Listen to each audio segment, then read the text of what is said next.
వీటన్నిటిలోనూ నాకు బాగా నచ్చింది ఏంటంటే ఇలా బయట ఎక్కడెక్కడి నుంచో జిల్లాల నుంచి రూరల్ నుంచి తీసుకొస్తున్నాము అని చెప్పారు.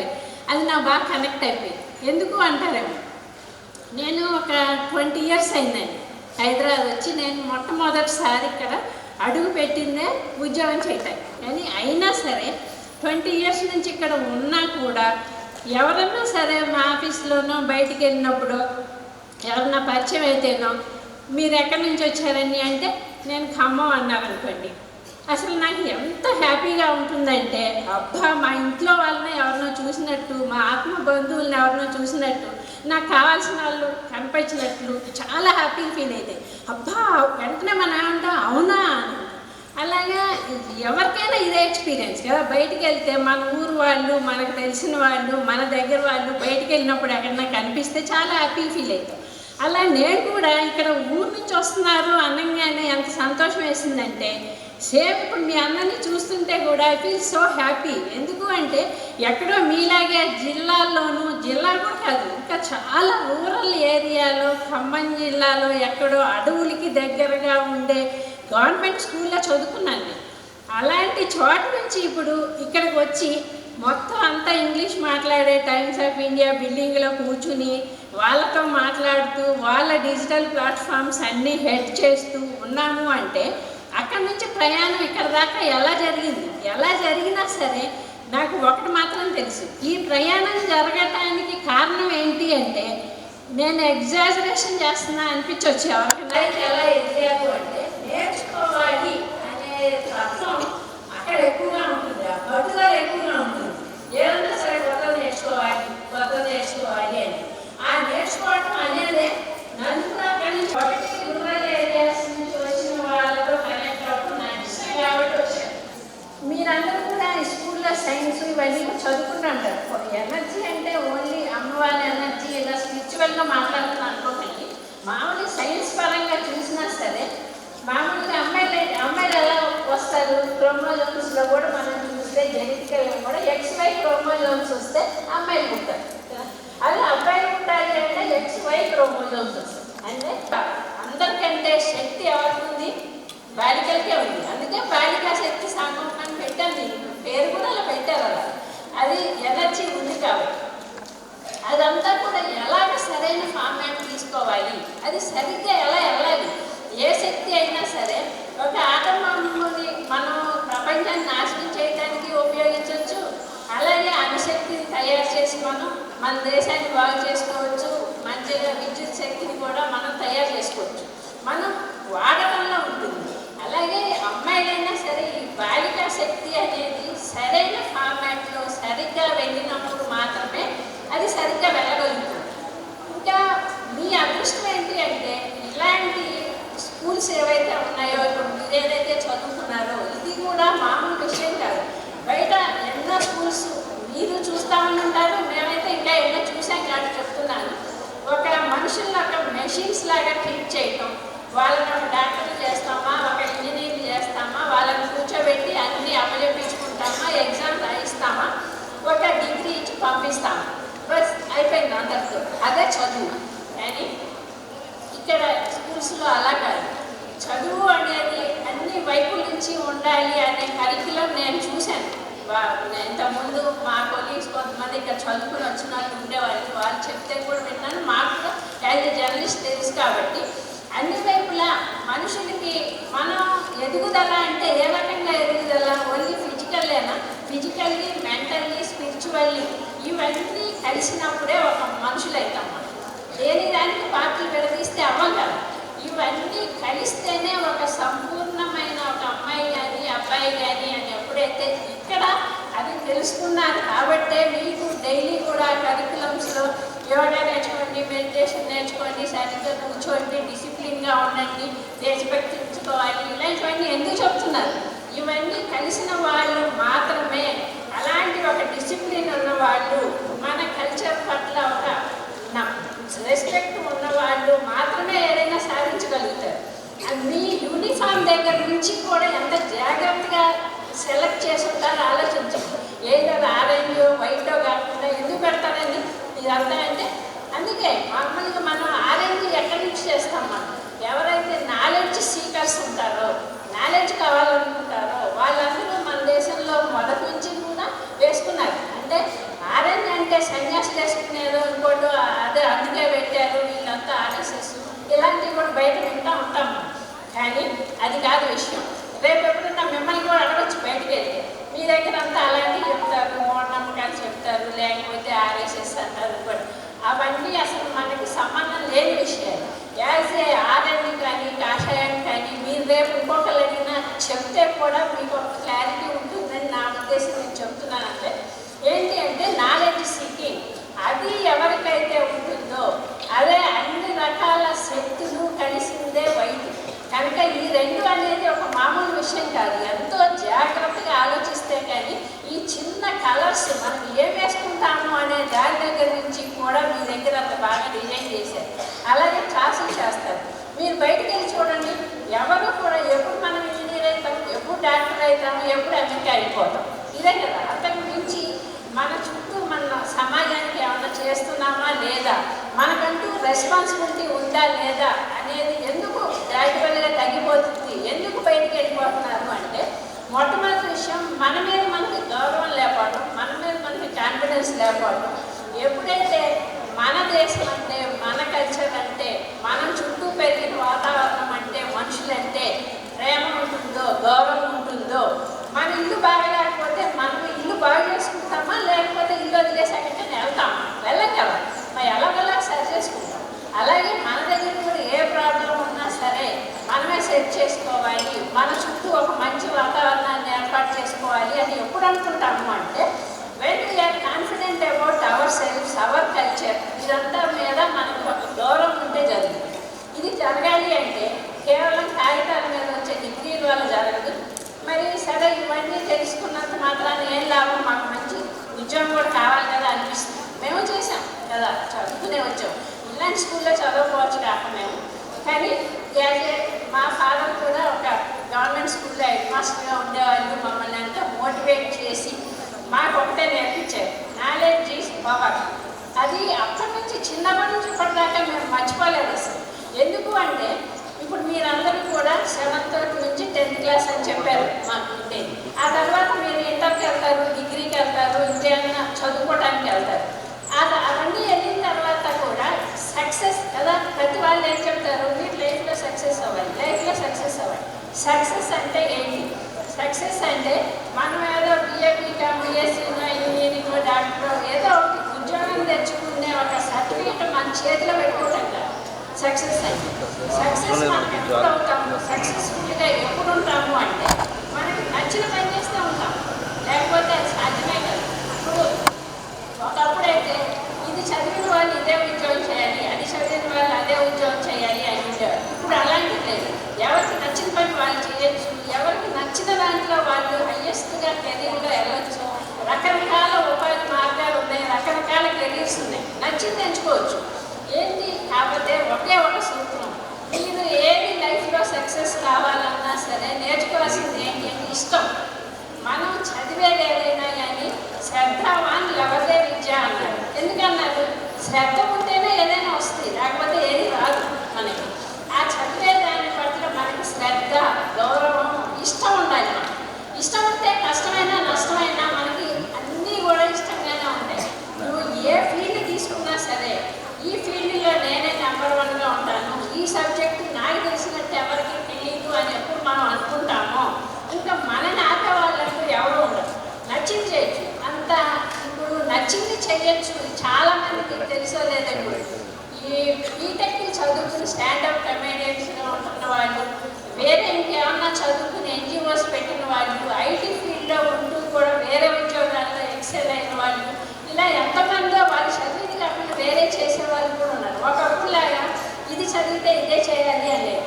ఒకప్పుడు కూడా ఫర్ ఎగ్జాంపుల్ నేను నా ఎగ్జాంపుల్ మీకు చెప్పాలంటే కూడా నేను సైన్స్లో పీజీ చేశాను, కానీ నాకు జర్నలిజం అంటే ఇష్టం లేదు, సమాజం అంటే ఇష్టం. సమాజంతో సంబంధం ఉండే ఒక ఉద్యోగం ఏదైనా చేస్తే బాగుంటుందని ఎప్పుడు అనిపించింది. మరి నాకు కావాలేదు, కానీ ఎలాగా? మరి జర్నలిజం స్కూల్ ఎగ్జామ్ రాస్తే నేను అందరికంటే ఒక టాప్ పొజిషన్లో సెలెక్ట్ అయ్యి ఆ ఎగ్జామ్లో సెలెక్ట్ అయ్యాను. మరి ఎలాగే కానీ నేను సైన్స్ స్టూడెంట్ అయ్యింది అంటే ఒకటే జరిగింది. మాకు చిన్నప్పుడు మా నాన్నగారు ఎప్పుడు ప్రతిరోజు పేపర్ చదివించేవారు. డైలీ చదవాలి పేపర్. సాయంత్రం అడిగేవారు, ఇవాళ ఏంటి పేపర్లో ఏం తెలుసుకున్నావు అని అడిగేవారు. నేను చెప్పకపోతే ఆ రోజు మాకు ఇంట్లో డిన్నర్ లేదు, అంత స్ట్రిక్ట్గా ఉండేవారు. అలాగే వారానికి ఒక బుక్ చదవాలి లైబ్రరీ నుంచి తీసుకొచ్చి. ఆ బుక్ ఇచ్చేటప్పుడు మళ్ళీ నేను చదివాను అని అబద్ధం చెప్పి ఇవ్వడానికి లేదు. ఎందుకు లేదు అంటే అడిగేవారు కూర్చోబెట్టుకున్నాం, మరి ఈ బుక్లో నువ్వేం తెలుసుకున్నావు అని. అలాగే మేము స్కూల్ అయ్యేటప్పటికే మోర్ దాన్ హాఫ్ లైబ్రరీ చదివేశాం చదవటానికి. అలా ఎప్పుడు చూసినా చదువుతాం కాబట్టి దానివల్ల ప్రతిరోజు చదవటం అనే ఒక దానివల్ల నేను ఒక సైన్స్ స్టూడెంట్ అయినా సరే ఒక జర్నలిజంలోకి వెళ్ళి వాళ్ళతో సమానంగా ఎగ్జాములు రాసి ఎలా రాయగలిగాము అంటే ఆ సబ్జెక్టులో కూడా నేను బాగా తెలుసుకున్నాను కాబట్టి. అలాగే మనకి ఏదైనా సరే ఒక ఇంట్రెస్ట్ అనేది ఉంటే, ఇంకా నేను కొంతమందిని చూశాను, ఏది బీటెక్ స్టూడెంట్స్ అయ్యి కూడా హిస్టరీ మీద బుక్స్ రాసిన వాళ్ళు, దాంట్లో అవార్డులు తెచ్చుకున్న వాళ్ళు చాలామందిని నా కెరీర్లో నేను చూశాను. మరి వాళ్ళు అలాగా చదివిందేమో ఇంజనీరింగ్, దక్కన్ హిస్టరీ మీద, చోళ సామ్రాజ్యాల మీద పుస్తకాలు రాశారు. ఏంటి అంటే ఏదైనా సరే మనకి నచ్చింది ఏదైనా చేయొచ్చు. సక్సెస్ అనేది ఎక్కడ ఉంటుంది అంటే మూడు సూత్రాలు. ఒకటి, మనం చేసే పని మనకి బాగా నచ్చాలి. అది లేదు అంటే కొన్ని బోర్ పడుతుంది మనకి. అబ్బా ఏం ఉద్యోగం, ఇందులోంచి వాలంటీర్ రిటైర్మెంట్ ఎప్పుడు తీసుకుందాము, ఇందులోంచి ఎప్పుడు బయటికి వెళ్దాము, ఆఫీస్కి సెలవు ఎప్పుడు ఇస్తారు, హాలిడేస్ ఎప్పుడు ఇస్తారు, వీకెండ్ ఎప్పుడు వస్తుంది, ఇవన్నీ ఎందుకు వస్తాయి? మనకి ఇష్టం లేదు కాబట్టి వస్తాయి. అదే మన ఇంట్లో మనం అలా అనుకుంటామా, ఇంట్లో నుంచి సెలవు కావాలనుకుంటామా, ఇంటి పనుల్లో సెలవు కావాలనుకుంటామా, ఎప్పుడు ఉన్నా సరే ఇల్లు బోర్ పడుతుంది. అదే మరి బయట ఎందుకు పడుతుంది అంటే మనకి ఇష్టం లేదు కనుక మన నేచర్కి ఇష్టమయ్యేది, మనకి ఏదైతే దేంట్లో ఉంటే మనకి బాగా ఇష్టంగా ఉంటుందో ఆ పనే చెయ్యాలి, అలాంటిదే చదువుకోవాలి. లేదు మనం ఏదైతే చేస్తున్నామో దాని పట్ల అలాంటి ఇష్టాన్ని డెవలప్ చేసుకోవాలి. అలా చేసుకున్నప్పుడు మనం ఒక దగ్గర నుంచి, నేను కూడా యాజ్ ఏ ట్రైనింగ్ జర్నలిస్ట్గా చేరి ఒక ఎథికల్ వరకు ఎలా వెళ్ళాము అంటే ఆ చేస్తున్న దాన్ని ఇష్టమైంది కనుక వెళ్ళాను. ఎప్పుడూ కూడా దాన్ని ఇబ్బంది అనుకోలేదు కనుక వెళ్ళాము. ఇలాంటి మంచి అవకాశం నాకు వచ్చింది అనుకుని చేయటం వల్ల వచ్చింది. అందుకోసం అమ్మాయిలకి అందులోనూ స్పెషల్గా ఒక క్వాలిటీ ఉంటుంది. ఏంటి అంటే మల్టీ టాస్కింగ్. మన ఇంట్లో మన అమ్మని చూస్తాం కదా, వాళ్ళు ఇప్పుడైతే అందరూ చాలా వరకు జాబులు కూడా చేస్తున్నారు. అటు ఉద్యోగం చేసినా సరే ఇంట్లో ఎవరిని నెగ్లెక్ట్ చేయటం మనం చూస్తాం. అమ్మలు ఎవరైనా సరే వాళ్ళు పొద్దున్నే ఇంకొక గంట ముందు వేస్తారు, వాళ్ళ పనులు చేసుకుంటారు, పిల్లలు రెడీ చేస్తారు, స్కూల్ పంపిస్తారు. నేను ఈ ఖాళీ లేని జర్నలిజంలో ఉండి కూడా మా పిల్లలకి ఎప్పుడు ట్యూషన్ పంపి నేనే ఎందుకు అంటే వాళ్ళు ఎలా ఆలోచిస్తున్నారో నాకు తెలియాలి, వాళ్ళ ఇంట్రెస్ట్ ఏంటో తెలుస్తుంది అని చెప్పి అనుకుంది. అలాగే చాలామంది కూడా ఉంటారు, పంపిస్తే తప్పని కాదు. నేను చెప్పేది అంటే ఇంట్లో పని చేస్తారు, పిల్లల్ని చూసుకుంటారు, హోంవర్క్లు చేయిస్తారు, వాళ్ళు ఏం చేస్తారో గమనిస్తారు, బాగాలేకపోతే అటెండ్ అవుతారు, మళ్ళీ ఉద్యోగాలు కూడా చేస్తారు.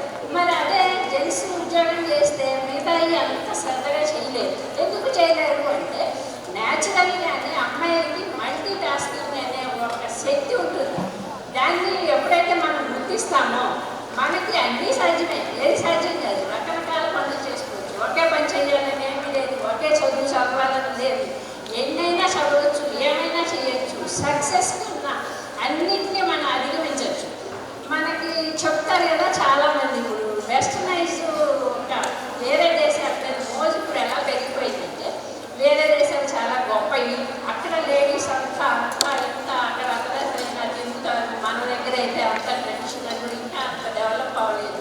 ఇదంతా కరెక్ట్ కాదు. మన దగ్గర ఉన్న పెద్ద పెద్ద కంపెనీలు, ఐబిఎం లాంటివి, ఇన్ఫోసిస్ లాంటివి, ఇస్రో లాంటివి, వీటన్నిటిలోనూ హెడ్స్గా ఉన్న వాళ్ళందరూ కూడా అమ్మాయిలే ఇప్పటికీ కూడా స్టిల్. మన దేశానికి ఉన్న రాష్ట్రపతుల దగ్గర నుంచి, ముఖ్యమంత్రుల దగ్గర నుంచి, సైంటిస్టుల దగ్గర నుంచి లేదా ఎంతమంది అమ్మాయిలు ఉన్నారు.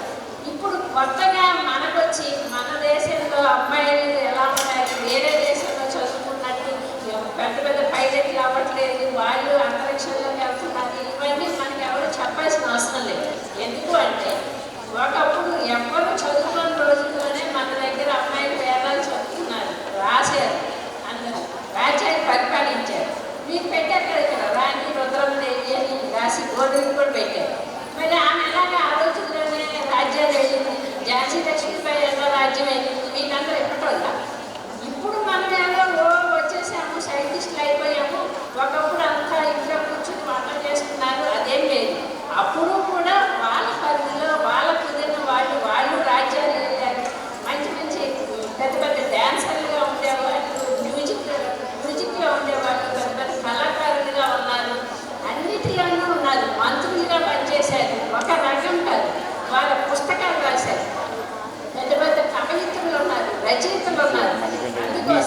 ఇదంతా కూడా మీరు ఎప్పుడు కూడా అది కాదు ఇది కాదు అప్పుడు అలా ఉంది ఇలాంటివి ఎప్పుడు కూడా అసలు నమ్మకండి. ఎప్పుడు కూడా ఎవరైతే కూడా పట్టుదల ఉంటుందో, ఎవరికైతే కూడా ముందుకెళ్ళాలి అనే కోరిక ఉంటుందో వాళ్ళని ఆపేవాళ్ళు ఈ ప్రపంచంలో ఏ శక్తి లేదు. ఈ మీ బాలికా శక్తి యొక్క సగం అనేది ఎందుకు పెట్టారు అంటే అలాంటి మీ ఎనర్జీస్ గురించి మీరు తెలుసుకుంటారు. ఇలాగ మాలాగా ఎవరైతే చిన్న ప్లేస్ నుంచి వచ్చి కూడా మేము ఎలాగైతే ఒక స్థాయికి వచ్చాము అలాగే ఎక్కడి నుంచి చదువుకున్నా సరే పైకి వెళ్ళొచ్చు అనే ఒక మోటివేషన్ ఉంటుంది అని మాలాంటి వాళ్ళని పిలిచారు. కానీ ఇంతకంటే కూడా పెద్ద పెద్ద ఇంకా బాగా చేయగలిగే అవకాశం ఇప్పుడు ఇంకా ఎక్కువ ఉంది మీ అందరికీ. కనుక అలాంటివన్నీ కూడా ఎందుకుంది మీ అందరికీ అన్ని స్పెషల్గా చెప్తున్నాను అంటే బయట వాళ్ళకి కేవలం ఫిజికల్ విషయాలకే ఇంపార్టెన్స్. ఉద్యోగం తెచ్చుకున్నామా ఇంట్లో ఉన్నామా అని. మీకు అలా కాదు, both physical and spiritual aspects. ఎందుకంటే శక్తివంతమైన శరీరము శక్తివంతమైన మనస్సు ఎవరికి ఉంటాయో వాళ్ళు మాత్రమే ఆకాశాన్ని అంటేలాగా సక్సెస్ని తెచ్చుకోగలుగుతారు. మీకు అవన్నీ నేర్పిస్తున్నారు. ఎందుకు? యాజ్ ఏ యోగా ద్వారా ఫిజికల్ ఫిట్నెస్ ఉంటుంది, మెడిటేషన్ చేయడం ద్వారా ప్రాణాయామాలు ఇవన్నీ నేర్పించడం ద్వారా కూడా చాలా హెల్తీగా ఉంటాం. మీరు మొన్న వచ్చిన పాండమిక్ అందరికీ తెలిసి కరోనా వచ్చినప్పుడు ఎంతమంది దానివల్ల ఇబ్బంది పడ్డారు. దానికి డాక్టర్లు చెప్పిన మందు ఏంటి? మందులు కూడా పనిచేయరు. ప్రాణాయామ చేయండి, మెడిటేషన్ చేయండి, యోగా చేయండి. ఇది మాత్రమే ప్రపంచానికి మందు. ముందు ముందు ఎన్నో వైరస్లు వస్తాయని మనకి ఎంతమంది డాక్టర్లు సైంటిస్టులు కూడా చెప్తున్నారు. ఎందుకు చెప్తున్నారు అంటే ఇప్పటికి తెలుసుకుంటున్నారు దానివల్ల ఇంపార్టెన్స్ ఏంటి. మీకు ఇంకా చిన్నపిల్లలు కనుక ఇప్పుడు మీకు దాని ఇంపార్టెన్స్ తెలియజేయండి. బలంగానే నేర్పిస్తున్నారు అనుకోవచ్చు చాలామంది. కానీ దీని విలువ ఏంటో మీకు తర్వాత తెలుస్తుంది. ముందు తెలియని తర్వాత పెద్దవాళ్ళు అయిన తర్వాత ఎవరికి దాని ఒక గొప్ప అవకాశం. అటు ఫిజికల్గా డెవలప్ అవ్వటం, స్పిరిచువల్గా డెవలప్ అవ్వటం, మన దేశం గురించి తెలుసుకోవటం, మన సంస్కృతి గురించి తెలుసుకోవటం, మనం ఒక రెస్పాన్సిబుల్ సిటిజన్గా మీరందరూ బయటికి వెళ్తారు. ఆ వెళ్ళిన తర్వాత మీరందరూ ఏమవుతారు? You are all ambassadors of our country. మీరు అమెరికా వెళ్ళొచ్చు, ఆస్ట్రేలియా వెళ్ళొచ్చు, ఇంగ్లాండ్ వెళ్ళొచ్చు, ఇంకేమన్నా వెళ్ళొచ్చు కాదు. కానీ మీ అందరూ కూడా మన దేశాన్ని రిప్రజెంట్ చేసేలాగా ఉంటారు. చూసారా వీళ్ళకి ఎంత నాలెడ్జ్ ఉందో, చూసారా వీళ్ళు ఎంత డిసిప్లిన్గా ఉన్నారు అని మనని చూసి మన దేశాన్ని పోడేలాగా మనం తయారవ్వాలి అంటే అది ఇప్పుడే స్కూల్ నుంచే దానికి పునాది పడాలి. నేను చెప్పేటప్పుడే మీకు వచ్చిన ఇలాంటి అవకాశం ఎలాంటిదో అని మీ అందరూ తెలుసుకోవాలి. దాన్ని ఇంకా డెవలప్ చేసుకుని మన దేశాన్ని కానీ ఇంకా మంచి పేరు తెచ్చేలాగా ప్రపంచానికి మీ అందరూ కూడా కల్చరల్ అంబాసిడర్స్ లాగా ఎదిగేలాగా మీరందరూ కూడా ఉండాలి అని ఉంటారు అని నేను కోరుకుంటూ నాకు ఈ అవకాశం ఇచ్చిన అందరికీ చాలా థ్యాంక్స్ అండి. Thank you very much. ధన్యవాదాలు మాతాజీ. ఎంతో ప్రోత్సాహకరంగా మీరు ప్రసంగాన్ని అందించారు.